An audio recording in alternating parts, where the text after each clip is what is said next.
For my assessment, I looked at the Model of Human Occupation Screening tool, the MOHOST 2.0 by Parkinson, Forsyth and Kiel-Hofner from 2006. What is the MOHOST? MOHOST is an assessment tool that addresses key concepts within MOHO, so looking at volition, habituation and performance capacity, and how these relate to a client's occupational functioning. MOHOST also measures skill areas including communication and interaction, motor skills, and process skills. It's concerned with the participation domain within the ICF and is used to assess a number of factors influencing an individual's level of occupational participation. You would use MOHOST with clients as it provides an excellent snapshot of an individual's performance across several domains and helps identify where further, more detailed assessment is needed and can inform therapeutic treatment goals. MOHOST can be completed using formal assessments, informal assessments, observations, or previous client notes. Unlike a lot of other assessments, MOHOST can be completed after the fact, and it can be completed over a varying period of time, from 1 week to 3 months, and it can also be completed with or without the client. The MOHOST assessment is dependent on knowledge of the client within a range of occupations and interactions to assess different domains of functioning. It can be completed alone by the therapist, and information can be used to frame future interactions, and it can also be shared with the client at a later date. So unlike other assessments, MOHOST could be used from pure observations, either from yourself as the occupational therapist, or these could also be informed by observations from other people on the treatment team. It's also interesting because the assessment itself can be used with or without the client's knowledge, and it can be used to inform further treatment goals. In order to complete the MOHOST, you'll need the MOHOST rating form. Ideally, your client will have access to some sort of meaningful occupation, so you're able to observe and interact with them in environments that they find stimulating and interesting. Previous interviews or interactions with the client will also help to inform the MOHOST assessment. Treatment from the multidisciplinary team is very important as well. You're not going to be with the client 24/7, so important observations or assessments that other members of the team have done may form part of your MOHOST assessment also. And it's really important to have collaboration and confirmation with other staff members as well.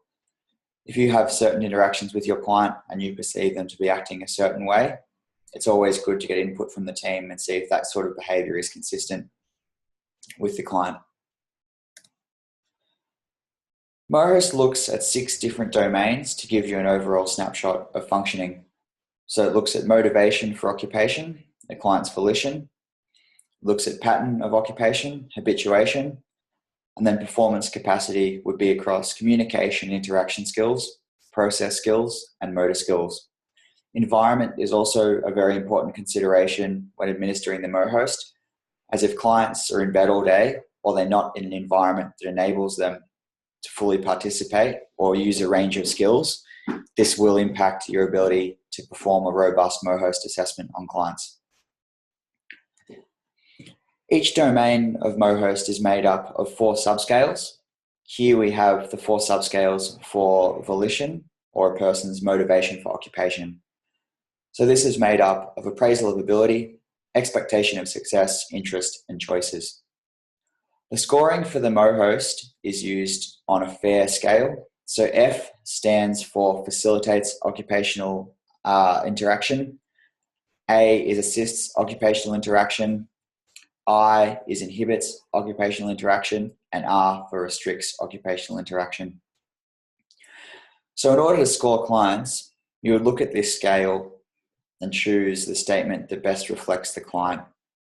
So if you were looking at a client's interest, for example, and you had a client that had some difficulty identifying interests, had low periods of motivation with them, might be ambivalent about choices of occupation or ambivalent about tasks in general, they would score as an I under interests for inhibits occupational participation. MOHOST comes with a robust user guide, and in this guide, each of these subscales is broken down with further statements to more accurately give you an idea of where your client fits. So under appraisal of ability, there are 5 statements that you can read that will help you look at which area of your client fits into.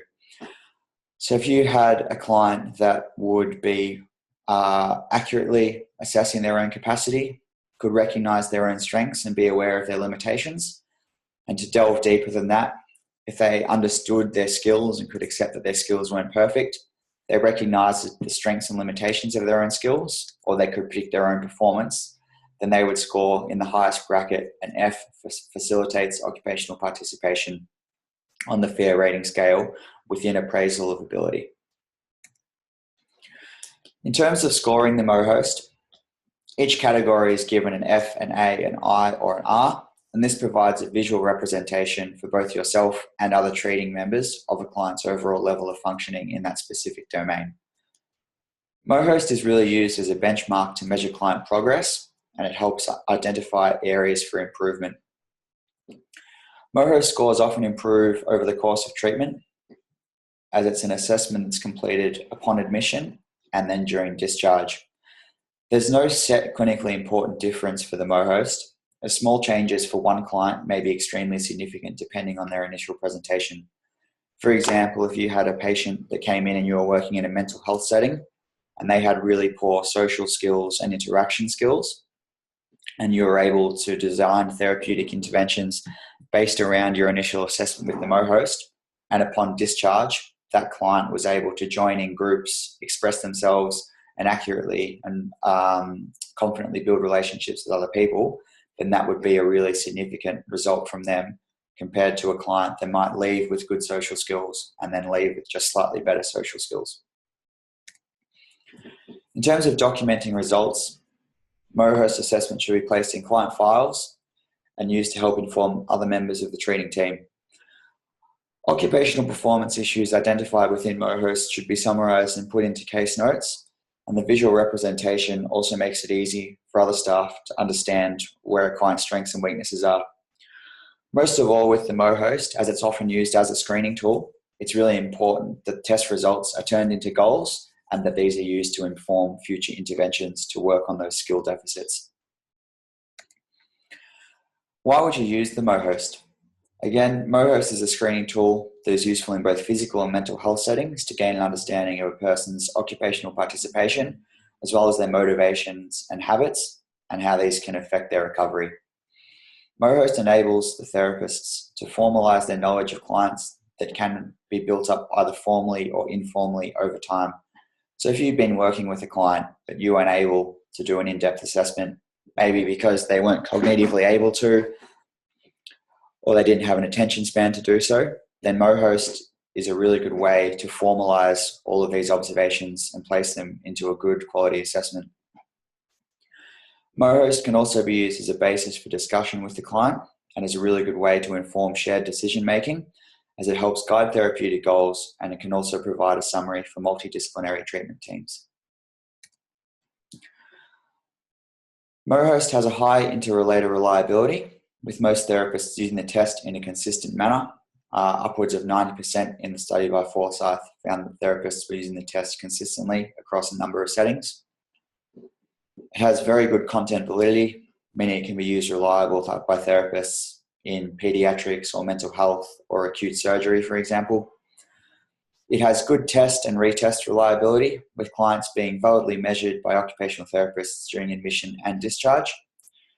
And it also has high levels of internal consistency, with each subscale working together to capture its intended construct. So basically, the test is really good at measuring what it says it's going to measure. The strengths of the MOHOST are that it can be used with clients who have a range of abilities or maybe non-verbal, as it can be used with observation, and areas of MOHOST can be filled in after the fact. It enables all clinicians to have a better understanding of patients they don't know, and can also help identify their strengths and weaknesses. It provides an overall analysis of the client and can inform further treatment and where further assessment might be required. It takes into account a client's capacity, so with motor skills and process skills, as well as their volition and habituation, which is going to be really important in determining someone's recovery. MOHOST is strongly evidence-based, and it can be completed collaboratively with other staff members. Some of the weaknesses of MOHOST: It is dependent on having some direct contact and interaction with the client and them having access to meaningful occupations.